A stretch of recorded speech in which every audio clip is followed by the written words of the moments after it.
आऊज़ुबिल्लाहिमिनश्शैतानिर्रजीम बिस्मिल्लाहिर्रहमानिर्रहीम। Dear students, अस्सलामु अलैकुम। क्लास 9 का लेक्चर नंबर 59 है।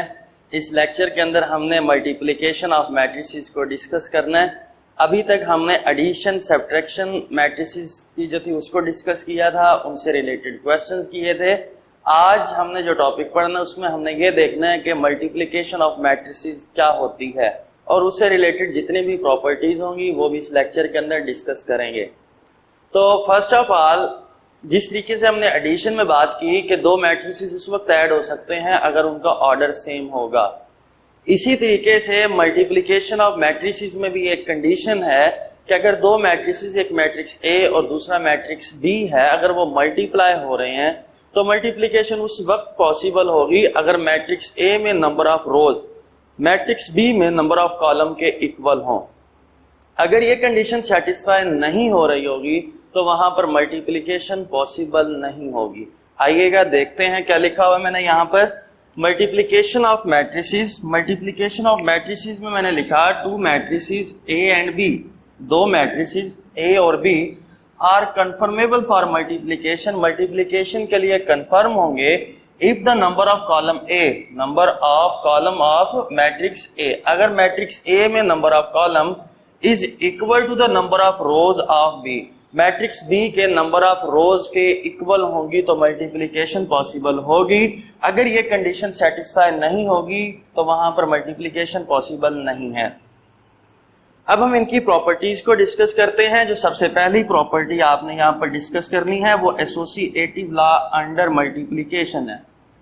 सेम यही प्रॉपर्टी आपने एडिशन के लिहाज से भी डिस्कस की थी। एसोसिएटिव लॉ अंडर एडिशन आपने कहा था कि अगर कोई भी तीन मैट्रिसेस हो, एक मैट्रिक्स ए, बी एंड सी, तो वहां पर एडिशन के लिहाज से एसोसिएटिव लॉ होल्ड करता है।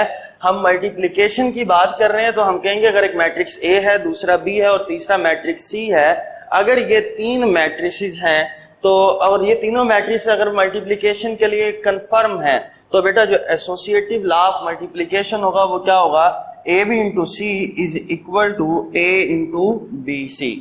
बेटा यहां पर मैंने लिखा हुआ है कि if A B and C are three matrices, अगर ए बी और सी तीन मैट्रिसेस हों कन्फर्मेबल फॉर मल्टीप्लिकेशन और मल्टीप्लिकेशन वहां पर कंफर्म हो, then associative law under multiplication, तो जो एसोसिएटिव लॉ है मल्टीप्लिकेशन के लिहाज से वो सेटिस्फाई करता है। इसी तरीके से अब हमने अगली जो प्रॉपर्टी डिस्कस करनी है वो करनी है distributive law of multiplication over addition and subtraction. बेटा जो मल्टीप्लिकेशन का डिस्ट्रीब्यूटिव लॉ है वो एडिशन के लिहाज से भी है और सब्ट्रैक्शन के लिहाज से भी है। अगर हम एडिशन के लिहाज से बात करेंगे तो वहां पर एक लेफ्ट डिस्ट्रीब्यूटिव लॉ होगा, एक राइट डिस्ट्रीब्यूटिव लॉ होगा, और अगर हम सब्ट्रैक्शन के लिहाज से बात करेंगे तो वहां पर एक लेफ्ट डिस्ट्रीब्यूटिव लॉ होगा, एक राइट डिस्ट्रीब्यूटिव लॉ होगा। बेटा लेट मैं कहता हूं कि ए बी एंड सी, अगर ए बी और सी तीन मैट्रिसेस हैं, then distributive law of multiplication over addition and subtraction are given below.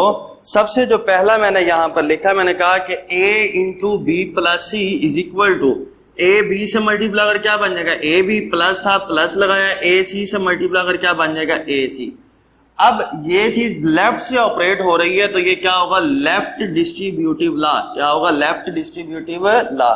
और ये एडिशन के लिहाज से है क्योंकि यहाँ पर जो ऑपरेशन आ रहा है वो प्लस का आ रहा है। इसी तरीके से ए बी इंटू प्लस सी, ए सी से मल्टीप्लाई कर, ए सी प्लस था, प्लस लगाया, बी सी से मल्टीप्लाई कर, बी सी।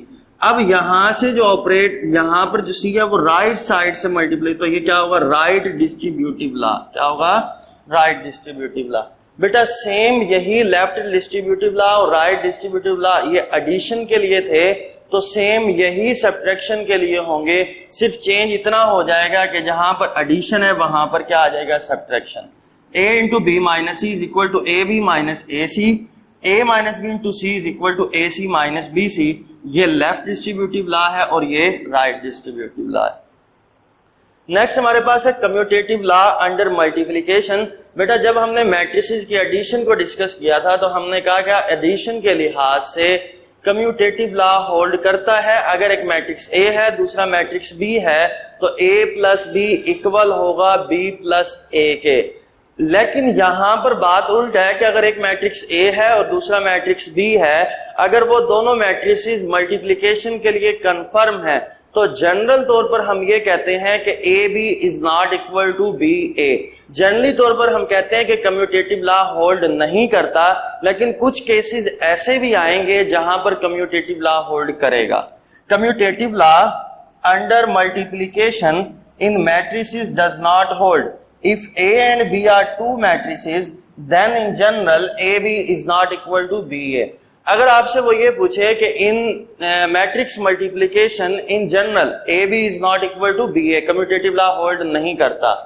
नेक्स्ट है multiplicative identity of a matrix. बेटा multiplicative identity of a matrix का मतलब ये है कि अगर कोई भी आपके पास एक मैट्रिक्स है A, आप उस मैट्रिक्स ए के साथ कोई भी ऐसा मैट्रिक्स मल्टीप्लाई करें कि मल्टीप्लाई करने से आंसर मैट्रिक्स ए के इक्वल आ जाए, तो वो मैट्रिक्स जिसको आप मल्टीप्लाई कर रहे होंगे वो क्या कहलाएगा? मल्टीप्लिकेटिव आइडेंटिटी कहलाएगा। फॉर एग्जांपल अगर मेरे पास एक मैट्रिक्स ए है, मैट्रिक्स ए को एक दूसरे मैट्रिक्स बी से मैं मल्टीप्लाई करता हूं, ए को बी से मल्टीप्लाई करने से जो आंसर आए वो अगर ए के इक्वल आ जाए तो जो बी होगा वो क्या कहलाएगा? Multiplicative identity. Let A be a matrix, then another matrix B is called multiplicative identity matrix if of A under multiplication, if AB is equal to A is equal to BA। अगर matrix A के साथ एक matrix B को multiply करने से answer A के equal आ जाए, then B is called multiplicative identity। और जो आइडेंटिटी मैट्रिक्स होता है हम उसको कहते हैं कि ये क्या है? मल्टीप्लिकेटिव आइडेंटिटी है।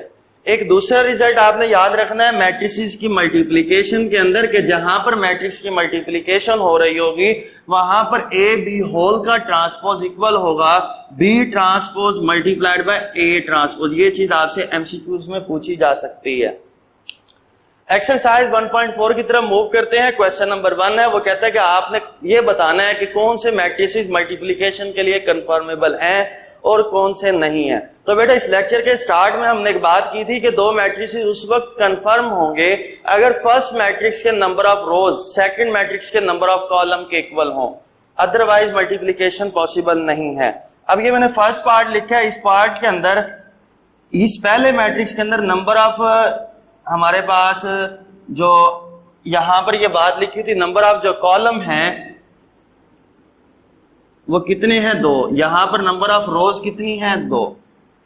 Number of column in matrix A is equal to number of rows in B, तो मल्टीप्लिकेशन पॉसिबल है। इसी तरीके से नंबर ऑफ कॉलम कितने हैं? 2। यहां पर नंबर ऑफ रोज कितनी है? 2, तो मल्टीप्लिकेशन पॉसिबल है। यहां पर देखें नंबर ऑफ कॉलम कितने हैं? 1। नंबर ऑफ रोज कितनी है? 2।